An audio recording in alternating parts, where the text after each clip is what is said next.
Kung kailan pauwi na ako, doon pa bumuhos ang malakas na ulan, parang ayaw pa akong pauwiin.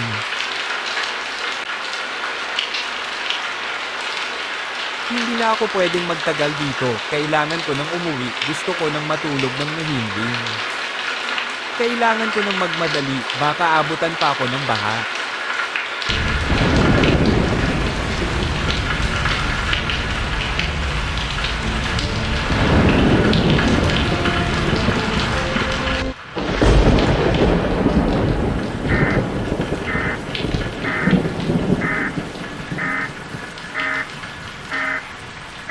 Magandang umaga po sa inyong lahat. Pakiusap po sa lahat na umuwi ng maaga dahil may paparating na malakas na bagyo. Maraming salamat po at mag-ingat ang lahat.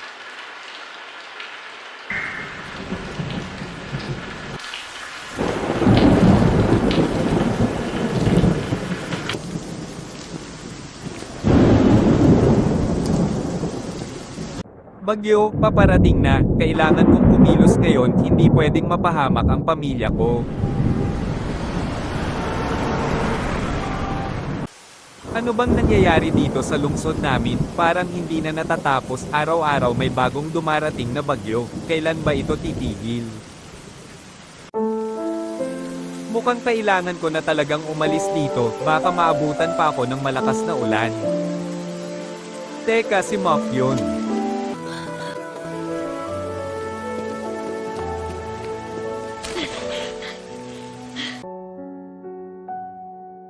Kamusta ka naman? Alam mo ba na matagal kitang hinanap? Akala ko hindi na tayo magkikita ulit. Zyven. Ang laki ng pinagbago mo, naaalala ko pa yung itsura mo noon, pero ngayon ibang-iba ka na, at hindi lang yun. Ang ganda ng uniform mo, pwede ko bang sukatin yan kahit saglit?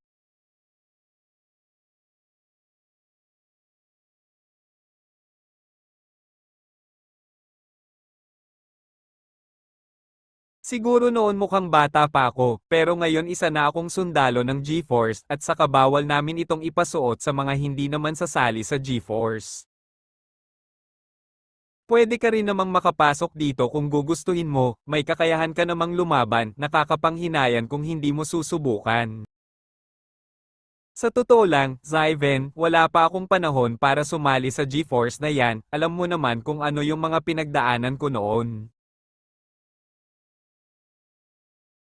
Makinig ka, ito na ang panahon para mahanap mo kung sino ang pumatay sa mga magulang mo, di ba sinabi mo noon, halimaw ang pumes lang sa kanila, ngayon nandito na ako sa G-Force, sumama ka na sakin. Sige na, Zyven, mauuna na ako, baka maabutan pa tayong dalawa ng malakas na bagyo, mag-iingat ka. Teka lang, Mock, bago ka umalis, pag nakita mo pala si Zumame, sabihin mo sa kanya na nakapasok na ako sa G-Force, kasi ang sabi niya sa akin, susunod daw siya kapag nakapasok na ako dito.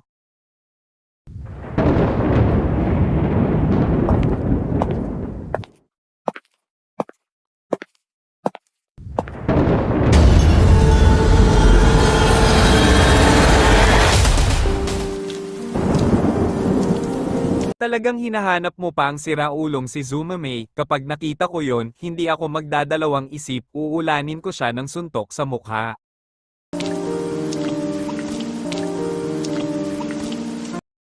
Kailangan ko nang umuwi ng bahay.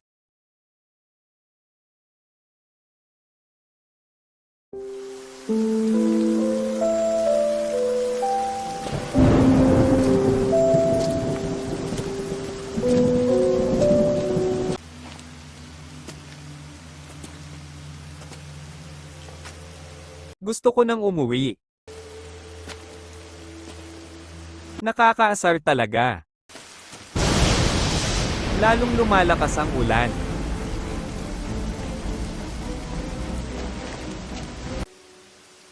Si tatay talaga, palagi na lang akong inuutusan, napapagod din ako. Di naman ako robot, pero alam ko rin, nahihirapan lang siya sa kalagayan niya, kahit minsan naiirita ako. Wala ako lang din ang aasahan niya. Sa wakas nagkita na rin tayong dalawa, Zumame, hindi pa nawawala sa isip ko ang ginawa mo sa akin nung nakaraan, oras na para singilin ka.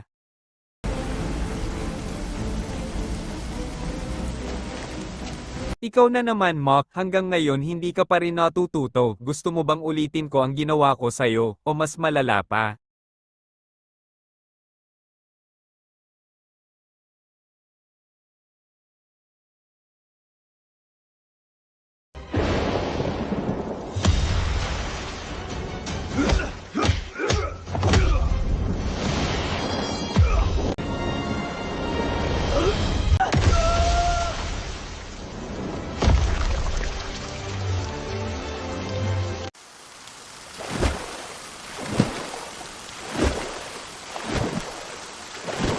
Hindi ko alam kung bakit galit na galit ka sa akin, wala naman akong ginawang masama sa'yo.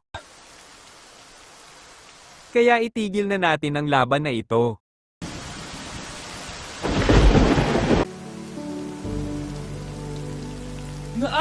Hindi ako magpapatalo sa'yo, Zumame, kahit kaibigan pa kita, lalaban ako hanggang dulo. Kahit paulit-ulit mo akong bugbugin, hinding-hindi ako susuko sa'yo. Dahil pinangako ko sa sarili ko na lalampasan ko ang lahat ng mga tumatalo sa akin, kahit ikaw pa. Nais ko lang naman, na ipaghiganti ang aking mga magulang na pinaslang ng mga halimaw.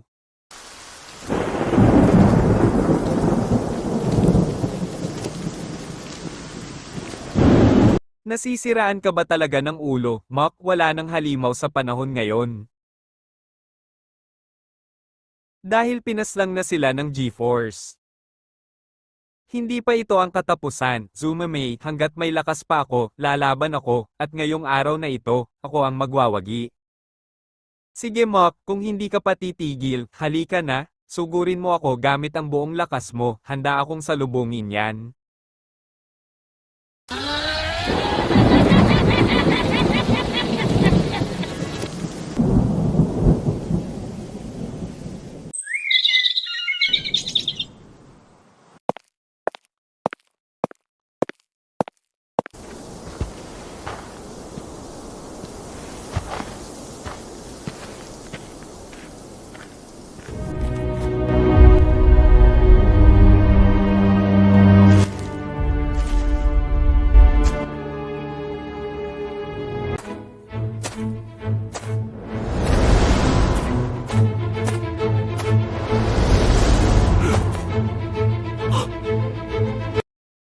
Ang presensyang ito, anong klaseng lakas to? Parang nadudurog ang buong paligid. Hindi ako makagalaw.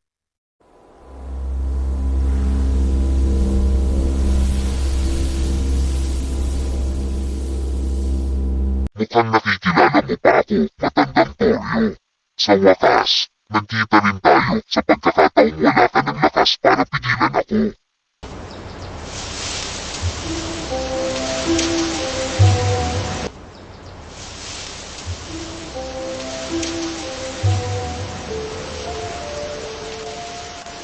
Sino ba ang hindi makakakilala sa'yo? Sa presensya mo pa lang, nanlalamig na ang buong paligid, parang kayang kainin ng dilim ang lungsod na to. Sabihin mo, may balak ka bang wasakin ang lungsod? Wala akong balak na wasakin ang lungsod niyo. Ang hinahanap ko lang naman kung nandito ba sa lugar niyo ang Orb ng Demon King. Isa pa, Toryo, bakit ganyan na ang itsura mo? Dati, isa kang mandirigmang kinatatakutan ng mga halimaw, pero ngayon, parang ikaw na ang tinatakasan ng sarili mong anino. Tumigil na ako sa pakikipaglaban sa mga halimaw, at sa totoo lang, wala na rin ako sa G-Force, matapos ang 10 taon ng pag-atake ng Demon King sa lungsod namin, marami na ang nagbago, lalo na ako. Sobrang kahanga-hanga ang grupo ninyo, lalo na si Suneha, ang magiting na mandirigma. Isipin mo, mag-isa niyang hinarap ang Demon King, pero sa huli, binawian din siya ng buhay. Ganyan talaga ang mga tao, madaling mawala, parang sandaling apoy na agad ding nawawala. Toryo, kaya mo pa bang lumaban ngayon? Matagal ko nang hinahanap ang ganitong laban, at ikaw lang ang karapat-dapat na makasabay sa akin. Oo naman, kayang-kaya ko pang lumaban, kahit may edad na ako, hindi ibig sabihin noon mahina na ako, kaya ko pa ring makipagsabayan sa'yo. Simulan na natin, Toryo. Ito na ako, salubungin mo ang lakas ko.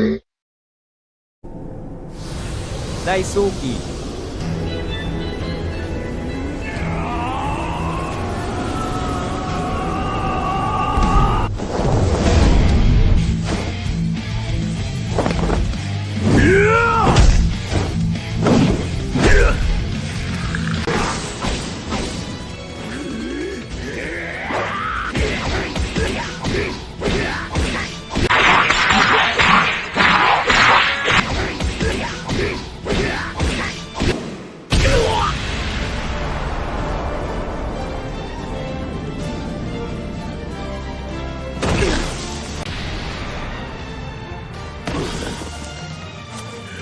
Daisuke activate.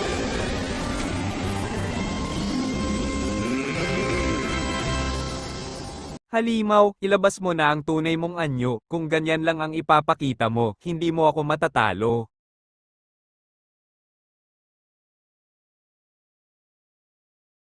Buti naman, inilabas mo na rin ang kapangyarihan mo. Alam ko namang hindi kita malalampasan kung ganito lang ang anyo ko. Kaya panoorin mo ako, ipapakita ko na ang tunay kong anyo.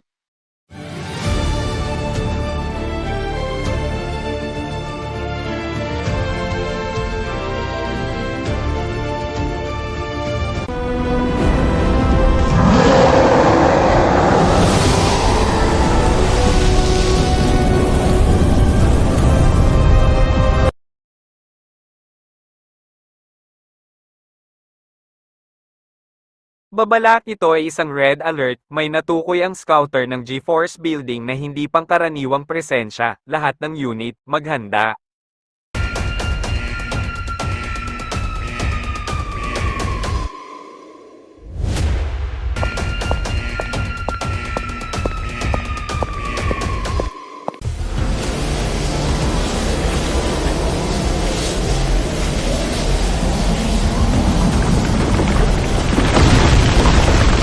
Tama na ang kalokohang ito, pasensya ka na Itay, pero gagamitin ko na ang itinuro mo sa akin, ang lakas na nakalaan lamang para sa mga halimaw.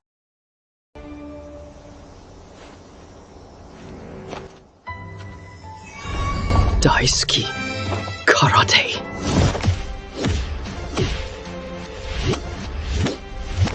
Yay.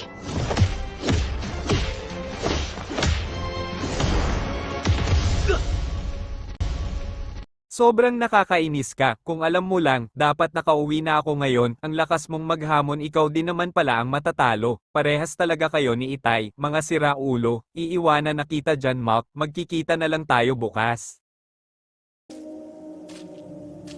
Hindi ito maaari, naramdaman ko ang Daisuke Karate, sa pagkakaalam ko, pumanaw na si Zuneha, pero bakit may gumagamit pa ng teknik na ito? Posible bang may tinuruan siyang estudyante bago siya humarap sa Demon King? Daisuke Karate, ang pinakamalakas na teknik ni Zuneha, ang kapangyarihang minsan humanid sa inyong lungsod. Nakakatawa, dahil ang gumagamit nito ngayon ay halatang hindi pa lubos na nauunawaan ang tunay nitong lakas.